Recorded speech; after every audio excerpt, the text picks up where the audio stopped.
Kapan lagi orang Islam banyak tidak sholat? Nih, pecinta bola, pertunjukan jam 3, perpanjangan waktu. Begitu adu penalti, azan subuh. Mana kau pilih? Hah? Sholat. Pencitraan.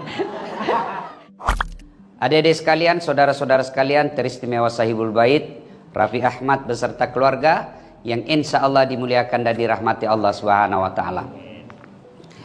Dalam Al-Quran ada 3 perintah serangkai, yang artinya tidak boleh dilakukan yang satu kalau rangkaiannya tidak dilaksanakan. Tidak sah perintah yang satu kalau perintah rangkaiannya tidak ditunaikan.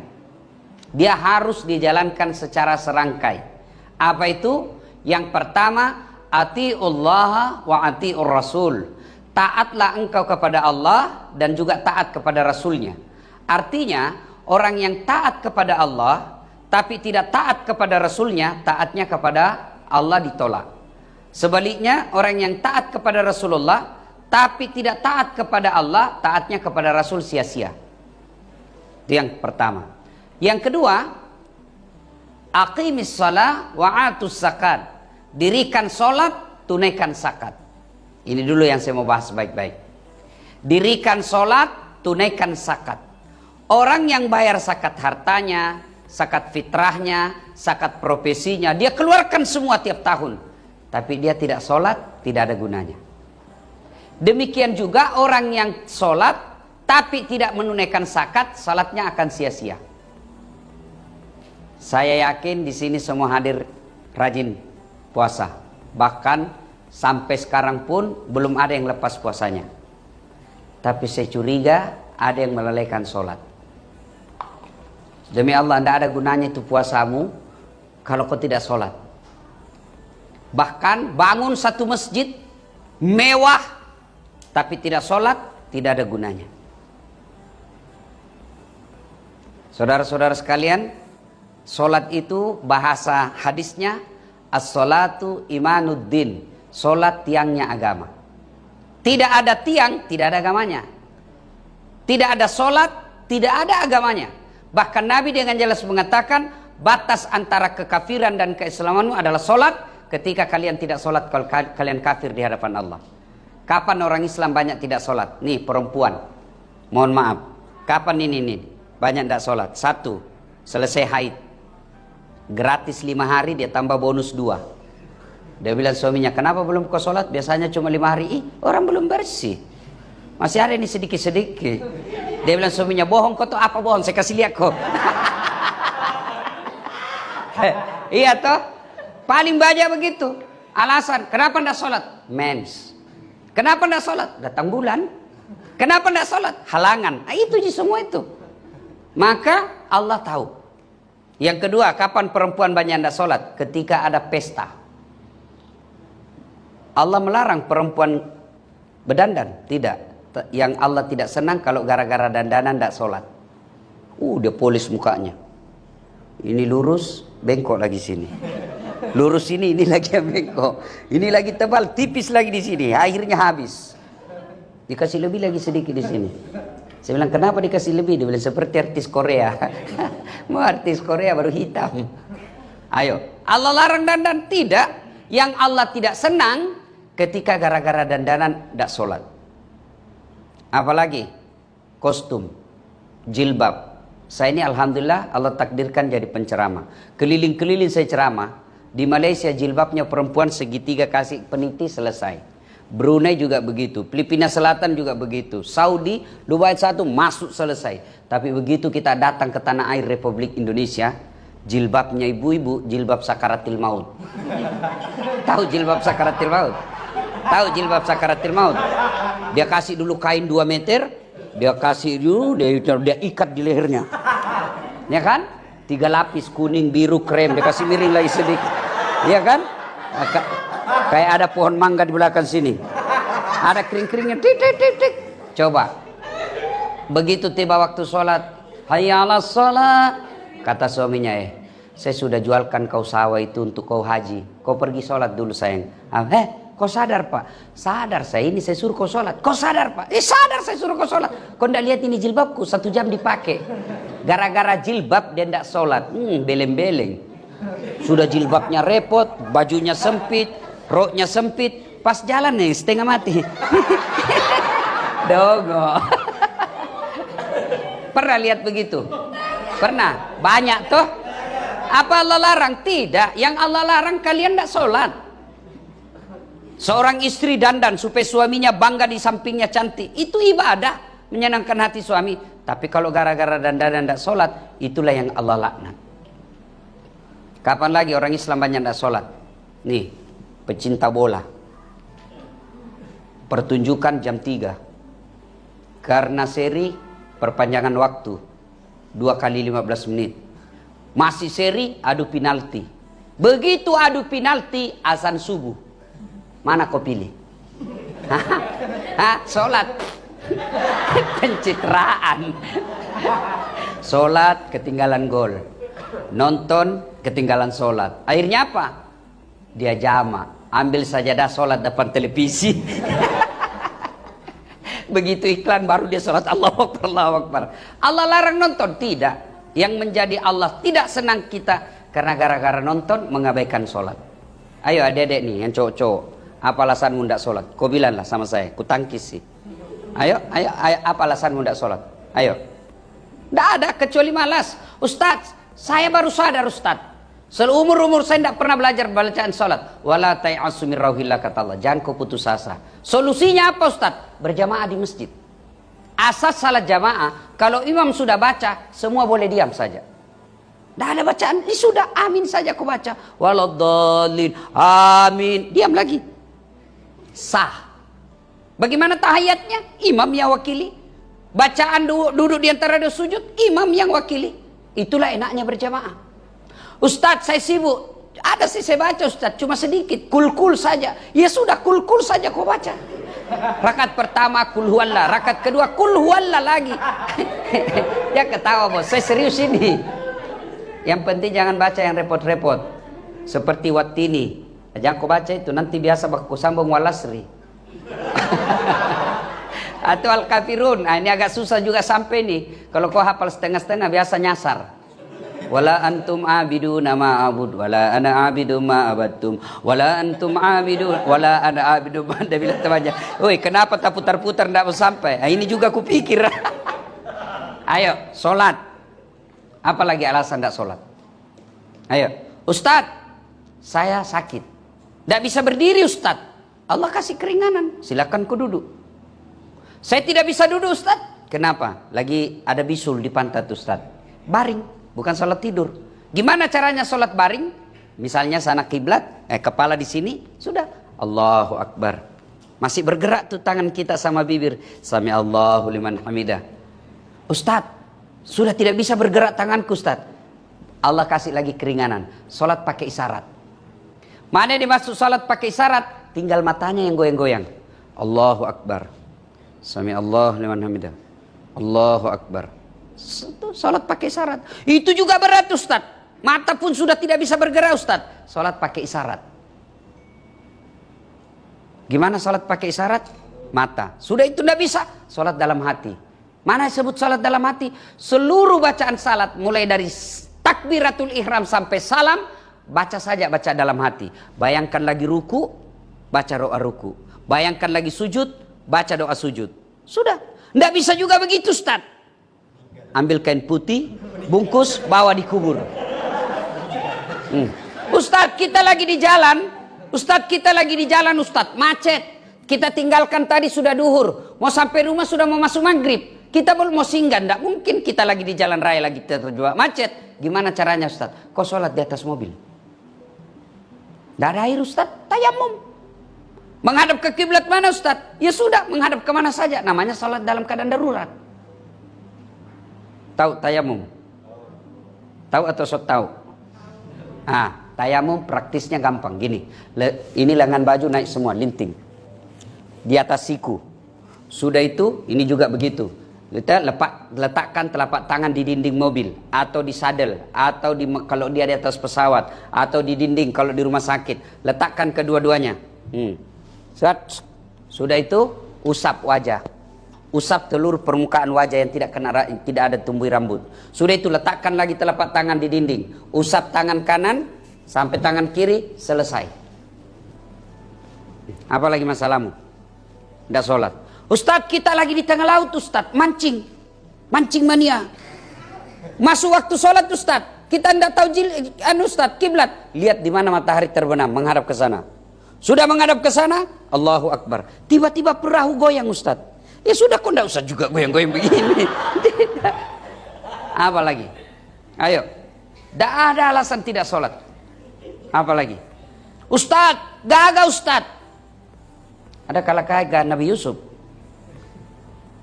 Kira-kira di sini Raffi Ahmad paling gagah. Tahu enggak gagahnya Nabi Yusuf?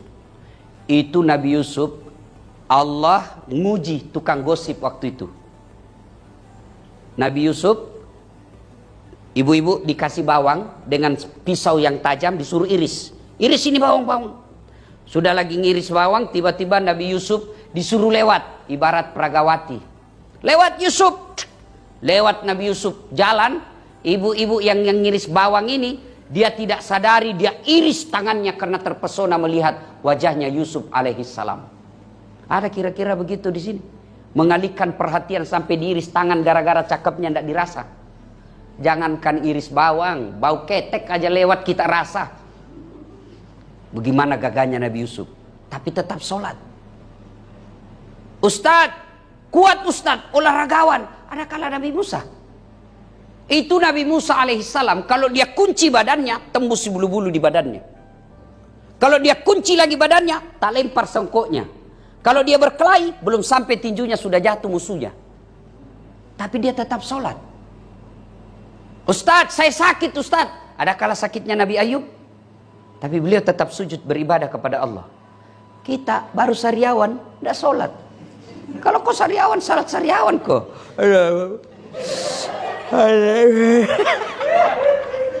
Allah tahu kau lagi salah, sakit. Apa lagi? Ayo. Apa lagi? Ustadz, saya kaya Ustadz.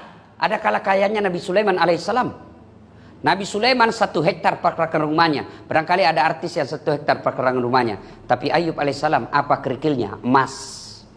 Ada di sini kerikil rumahnya emas. Paling kalau orang Bugis di kampung saya, kalau dia kaya giginya dikasih emas. Paling kaya sudah itu, giginya dikasih emas. Sulaiman alaihissalam, pekarangan rumahnya, kerikilnya emas. Tetap sujud beribadah kepada Allah. Tapi orang kaya sholat. Orang kaya tidak sholat. Selebriti tidak sholat. Pejabat tidak sholat. Orang masih maklum. Iyalah wajar dia tidak sholat, dia kaya. Terkenal satu Indonesia. Tinggi jabatannya, banyak duitnya. Paling tidak dia sudah dapat dunia. Sudah ada di dunia meskipun sengsara di akhirat. Tapi paling tidak dunia sih ada sudah dapat. Tapi ada juga sudah tidak terkenal. Jelek mukanya. Pengangguran. Bau ketek. Busuk mulutnya. Kuat makan. Dah sholat lagi. Dia bilang di kampungku, kalau kau jadi tude. Nauzubillah min zalik. Ya, adik-adik sekalian, tidak ada susahnya bagi Allah 5 tahun yang akan datang kasih kamu kendaraan yang kamu mau. Kecil buat Allah. Tidak ada susahnya bagi Allah kasih kamu rumah sesuai impianmu. Kecil buat Allah. Allah cuma mengatakan kun fayakun. Dan tidak ada susahnya bagi Allah bangkrutkan kalian. Tidak ada susahnya Allah bagi Allah hancurkan kamu miliki. Kecil buat Allah. Belajar dari sejarah-sejarah yang diceritakan Quran. Adik-adik bisa tidak tidur 2 hari tidak pernah bangun? Kalian tidur 2 hari 2 malam tidak pernah bangun? Bisa? Bisa? Tidak mungkin. Tapi kalau Allah yang mau, jangankan 2 hari, 309 tahun tidur tidak pernah bangun. Siapa? Ashabul Kahfi. Tidak masuk akal, tapi kalau Allah mau, jadi. Adik-adik akhwat, bisa tidak hamil tidak pernah disentuh laki-laki? Ilmu kedokteran mengatakan tidak mungkin. Tapi kalau Allah yang mau, tidak ada susahnya buat Allah. Siti Maryam, wanita suci, tidak pernah disentuh laki-laki, melahirkan Isa alaihissalam. Tidak ada suaminya, lahir Isa alaihissalam, Siti Maryam. Cuma sekarang banyak juga cewek mau saingan Siti Maryam. Tidak ada suaminya, ada anaknya. Dongo.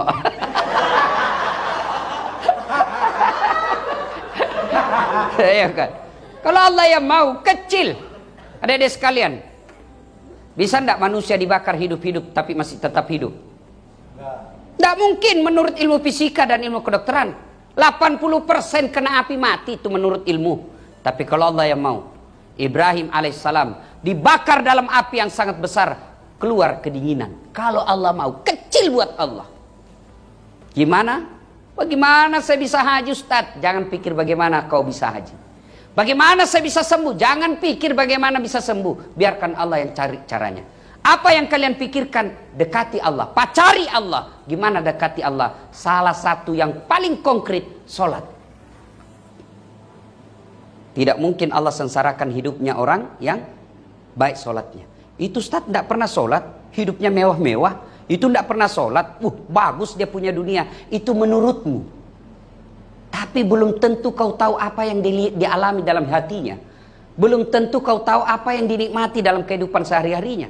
Ada orang banyak duitnya, tapi Allah titipkan penyakit dalam hatinya, penyakit dalam dirinya, duitnya miliaran, dilarang makan nasi. Apa enaknya? Kita ini perut bugis, dilarang makan nasi. Biar makan saya ini perut bugis, biar kau kasih roti 2 baskom, ndak ketemu nasi, ndak goyang perut saya. Ini duit miliaran, dilarang makan nasi, dilarang makan gula, dilarang makan garam, dilarang makan daging, dilarang makan berlemak, semua dilarang. Apa aja bisa dimakan? Ubi rebus. Duitnya 10 miliar hanya bisa makan ubi rebus.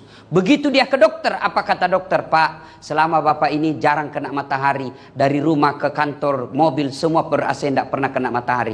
Mulai besok bapak keliling di komplek, jogging ya, jangan pakai baju. Jangan pakai celana panjang Pak, celana pendek aja.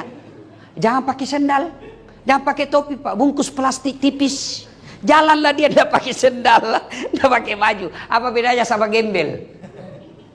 Kalau Allah mau menghinakan manusia sekejap saja. Ada orang mobilnya harga miliaran tapi tidak tenang di atas mobil. Baru 2 menit di atas, hati-hati, mati kita. Kiri. Apa? Itu sudah azab Allah. Ingat, ada bedanya nikmat dengan azab. Ada orang banyak duitnya menurut kita, tapi ada azab di dalamnya. Ketika apa? Ketika harta yang kita miliki tidak mendekatkan diri kepada Allah. Ini yang disebut dalam konsep kita istidraj. Ada orang banyak duitnya, tapi ibaratnya istidraj itu pancing. Tahu pancing deh? Pancing mania. Ujung kail itu apa isinya? Ujung kail, umpan. Itu umpan untuk nyenangin ikan atau tidak? Pancing, namanya dipancing. Kau makan, masuk pancing, masuk kail, tak. Begitu sudah masuk kail di mulutnya, ikan sudah bisa dibayangkan. Tarik naik ke daratan, sudah bisa dibayangkan nasibnya. Bisa dipepes, bisa dibakar, bisa dibanting. Begitulah orang yang diberi nikmat oleh Allah tapi tidak pandai mensyukurinya. Nah, salah satu ciri orang kufur tidak sholat. Adik-adik sekalian, tidak puasa tetap Islam. Tidak bayar zakat tetap Islam. Tidak haji padahal mampu tetap Islam. Tapi ketika tidak sholat, Al-Quran sudah jelas. Al-Fat 29. Muhammad Rasulullah. Walladzina ma'ahu asidda'ul al-kuffar ruhama'u bainahum tarahum ruk'an sujada yabtaguna fadlan minallahi wa ridwana. Tanda orang Islam itu kata Allah, ruk'an sujada. Kamu lihat mereka ruku dan sujud. Kenapa sholat penting? Karena sholat adalah puncak penghambaan kepada Allah. Artinya apa Ustaz? Adik-adik semua kan pernah umroh. Tawaf boleh sambil nyanyi? Labbaik Allahumma labbaik, labbaik la syarika lak labbaik. Boleh, tetap sah. Puasa, nunggu beduk maghrib sambil nyanyi? Boleh, bahkan boleh sambil dagang. Bagaimana kalau ngabuburit? Sah atau batal? Batal. Karena kamu ngabuburit sambil ngopi. Ya, saudara-saudara sekalian. Kemudian haji, tawaf, sa'i boleh dengan kegiatan lain. Bayar zakat sambil nyanyi boleh. Insaflah, wah Ustadz ini sakat saya, wahai manusia. Ini dua orang saya, bila diri. Boleh sambil nyanyi. Tapi sholat tidak boleh ada kegiatan lain kecuali menghamba kepada Allah. Tidak bisa kamu sholat Allahu Akbar, begadang jangan begadang. Pasti batal sholat. Kenapa? Karena sholat tidak boleh ada kegiatan lain kecuali menghamba kepada Allah. Ini satu. Ya, perintah pertama tadi, ati Allah wa ati Rasul. Yang kedua, aqimis salat wa atuz zakat. Dirikan sholat. Ya, saudaraku Rapi Ahmad, perhatikan zakat. Ketika zaman Nabi dan para khalifah bicara soal zakat, itu dibentuk pasukan densus untuk menagih zakat. Kalau dia tidak mau bayar zakat, diperangi. Zakat hati-hati. Jangan sampai berpikir, saya yang setengah mati, saya siang malam berpikir bagaimana cara memajukan perusahaan, ada hasilnya. Enak aja kamu dapat minta-minta zakat. Oh, hati-hati. Ada pernah saya tanya, kenapa tidak bayar zakat? Susah hitungnya Ustadz. Pajak aja aku punya konsultan pajak, padahal itu pajak dikorupsi sama pejabat. Kenapa untuk masa depan kita, marwah umat Islam, masa depan kita tidak bayarkan zakatnya? Perhatikan zakat. Dan tidak ada orang bangkrut, penuh hidupnya musibah, bencana, kalau dia rutin bayar zakatnya. Saya ilustrasikan hidup ini ibarat mendaki gunung. Kalau adik-adik mendaki gunung, senang tidak bawa beban-beban yang berat? Enak tidak kalau lagi mendaki gunung, lalu bawa beban yang banyak? Bisa? Tidak nyaman kan? Iya. Begitu juga hidup ini. Mendaki kan bagus. Ada koper saya, ini dan lain sebagainya. Titip, bawakan saya. Titip ini, nanti saya ambil di atas. Siap, di mana kita titip? Yatim, piatu, fakir, miskin, mu'a'a, amil, mu'allab. Titip, saya ambil di atas. COD namanya. Iya, jangan bawa sendiri, repot. Maka bayar zakat. Kalau orang tidak mau bayar zakat, maka itu akan mengotori hartanya. Adik-adik, saya kasih ilustrasi sederhana. Ini air putih, bersih, suci. Boleh minum? Boleh. Inilah penghasilan kita siang malam cari nafkah. Halal. Kita boleh minum. Tapi di dalam air ini ada haknya fakir miskin yang harus kita keluarkan. Itulah zakat harta. Kalau dia tidak dikeluarkan, ibaratnya, mohon maaf. Adik-adik, celupkan di toilet, kloset, ada air kan di situ? Tidak usah yang ada kuningnya, yang masih putih. Sudah disiram itu yang kuning. Keluar.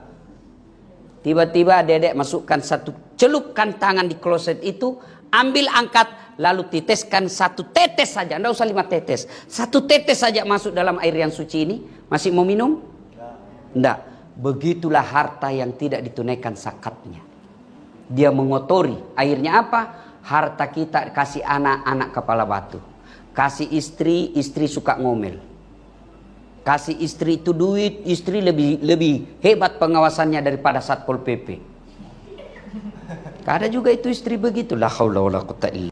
Baru pulang HP dipenuh. Kita kalau jalan tinggal di rumah dibilang malas. Baru 1 jam dia nelpon. Di mana kau? Di mana kau? Di kantor. Di mana? Di mana? Video call.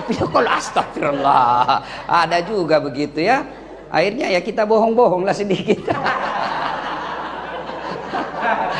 Tidak ada orang jago di depan istri, hancur semua kita bos. Biar ustad.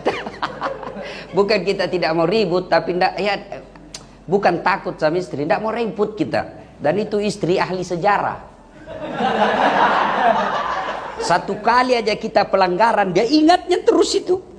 Sudah dia bertanya dituntas itu pertanyaan 1, muncul pertanyaan 2. Sudah dijelaskan yang 2, muncul lagi pertanyaan 3. Sudah selesai semuanya, dia bilang itu 4 tahun yang lalu. Sudah clearin 4 tahun yang lalu. Dia ulang lagi. Itulah istri ahli sejarah.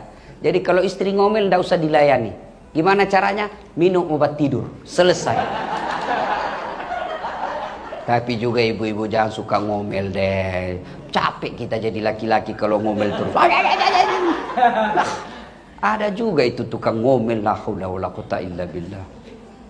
Pernah dengar kisahnya itu yang istrinya didorong masuk ke sumur? Ya kan? Ya kan? Ada suami istri, ini istrinya ngomel aja kerjanya, terlambat pulang, cepat pulang, ngomel aja kerjanya. Akhirnya suaminya berpikir, bagaimana supaya istriku berhenti ngomel? Oh, dibawa ke toko perhiasan, dibelikan perhiasan, senanglah dia. Senang. Suaminya berpikir, saya bawa ke mana? Oh, dia ingat, oh di kampungnya ada sumur tua, ini sumur 400 tahun sudah umurnya. Dia bilang semuanya, dek, kita pergi siarah sumur tua. Ayo bang, pergi lihat. Lihat itu sumur dek, ada ndak airnya? Dangkal bang. Maksudnya paling sampai di lutut. Dalam hati suaminya, berarti aman aja nih. Dekat-dekat dengan sumur, bibir sumur, dia dorong istrinya masuk. Pok! Dia bilang suaminya, ngomel aja kau di situ, ndak ku dengar juga.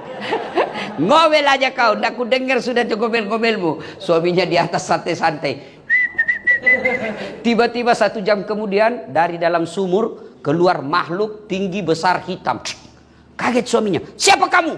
Dia bilang, saya jin penunggu sumur ini. Saya sudah 400 tahun di dalam tenang-tenang. Ada perempuan di dalam.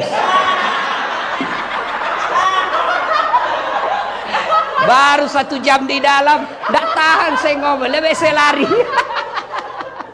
Jadi bayangkan, jin aja tidak tahan sama perempuan tukang ngomel. Ya. Nah itu kalau istri kita diberikan duit yang tidak bersih dari cara zakat, biasanya susah nasihatinya. Begitu juga suami, susah nasihatinya, bohong aja kerjanya. Maka tolak bala, sedekah dan zakat. Ibu-ibu baik yang hadir maupun yang menyaksikan, kalau suamimu kau curigai macam-macam, jangan curhat di medsos. Medsos tidak menjadikan masalah. Ada ibu-ibu memang cepat sekali curhat di medsos. Tak kusangka kau begitu, Fred. Di mana di kau? Kau minta nasihat sama temanmu, bohong itu. Saudara aja belum tentu niatnya baik. Siapa yang dorong Nabi Yusuf masuk ke sumur? Saudaranya. Ah, masa si Ustadz itu paman saya, masa dia mau ceritain saya? Siapa Abu Lahab? Pamannya Nabi. Ah, masa dia cerita Ustadz itu masih sepupu sama saya? Siapa Abu Sofyan? Sepupunya Nabi. Jadi ada masalah, jangan curhat sama manusia. Lebih perbaiki sholat, minta dalam sholat hajat. Selesai sholat hajat berdoa, ya Allah, Engkau Zat Maha Pelindung, lindungi suami saya dari perempuan jahat. Saya tidak bisa menjaganya 24 jam, tapi Engkau Maha melindungi. Lalu kau niat, ya Allah, ada duitku 5 juta, saya bawa besok ke panti asuhan. Tolak bala, mudah-mudahan 5 juta ini suamiku terhindar dari wanita jahat. Bismillah. Cuman jadi masalah kalau suaminya juga bangun sholat hajat. Dia berdoa juga, ya Allah, saya capek sudah hadapi istri saya. Ngomel aja kerjanya, ya Allah. Ini ada duitku 5 juta, ya Allah. Tolak bala, mudah-mudahan 5 juta ini suami istriku ikhlas saya kawin lagi. Bingung malaikat, yang mana dikabulkan ini? Sedekah, zakat, sedekah, perintah serangkai dengan sholat. Yang ketiga perintah serangkai, aniskurli wali walidaika, bersyukur engkau kepada Allah, tapi jangan lupa berbuat baik pula kepada kedua orang tuamu. Ini yang mulai pudar di antara kita. Adik-adik remaja, mohon maaf, kadangkala kita cowok lebih hormat sama cewek daripada sama ibunya. Yang cewek lebih hormat sama cowoknya daripada sama bapaknya.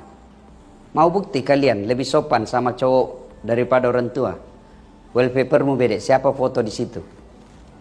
Nah, coba orang tua kita. Biasanya wallpapernya siapa? Siapa? Anaknya itu? Kamu? Bapakmu? Saya lagi mengajar ujian final test di kampus. Saya dosen komunikasi Unhas. Adik-adik, jangan simpan handphone di depan. Jangan pegang handphone. Handphone simpan sudut kanan meja. Simpan semua. Saya jalan dan mengawas. Tiba-tiba ada saya lihat foto cowok. Cakep betul, putih. Saya lihat cowoknya, ceweknya enggak. Artinya enggak seimbang, ya kan?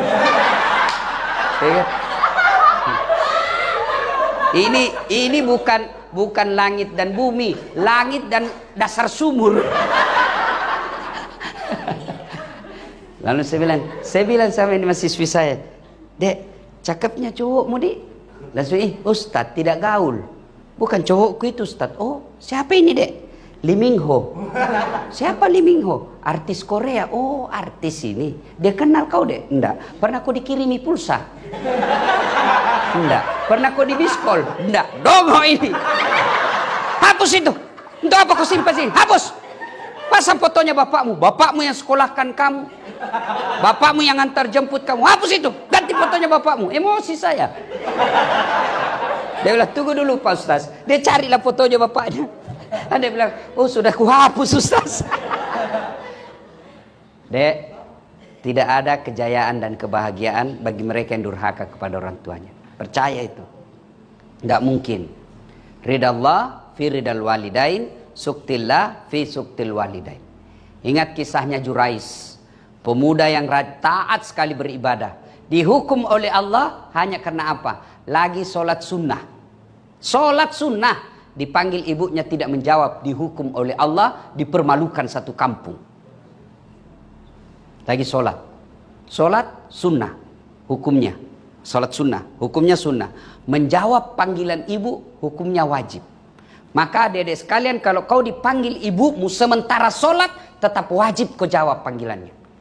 Banyak kejadian-kejadian yang memberikan pelajaran buat kita. Allah muliakan anak yang memuliakan orang tuanya, dan Allah menghinakan anak yang menghina dan tidak berbuat baik sama orang tuanya.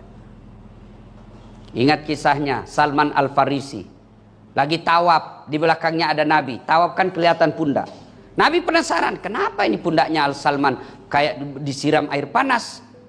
Selesai tawaf dipanggil, Tal, sini dulu Salman, kenapa itu pundakmu?